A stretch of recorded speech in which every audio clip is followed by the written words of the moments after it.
Magandang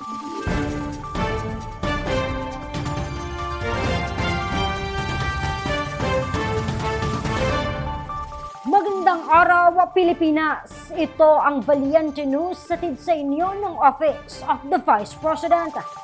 Kada araw bumabiyahe ang OVP libreng sakay bus sa iba't ibang bahagi ng Cebu Province. Ang ruta at schedule ng biyahe nito sabay nating alamin sa ulat ni Brian Latasa.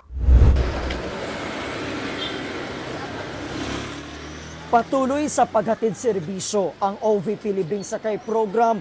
Inilunsad ang programa noong August 2022, 2 buwan matapos nanumpa si Inday Sara Duterte bilang ika-15 pangalawang Pangulo ng bansa. Sa ngayon, 9 na bus na ang umiikot sa iba't ibang bahagi ng bansa upang maghatid ng libreng sakay sa mga commuter lalo na tuwing rush hour. Kabilang sa milyon-milyong na paglingkuran ng programa ay sina Lorena at Mayen na parehong taga Lapu-Lapu City sa probinsya ng Cebu.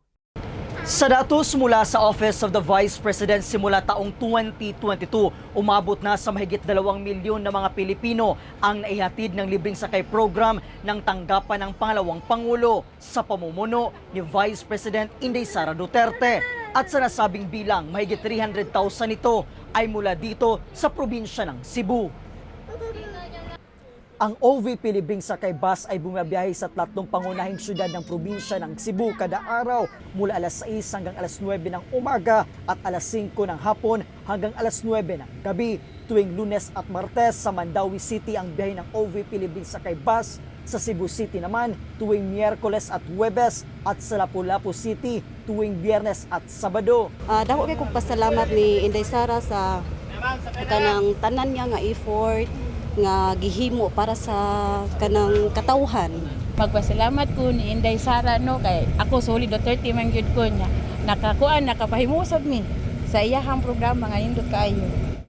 Mula po dito sa Lapu-Lapu City, probinsya ng Cebu, ako po si Brian Latasa, ang lahat para sa Diyos, bayan at pamilyang Pilipino.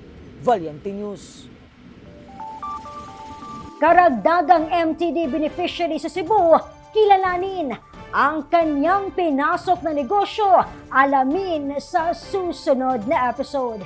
Ako si Claudette Loreto para sa makabuluhan, naninindigan at matapang na mga ulat at impormasyon. Maraming salamat.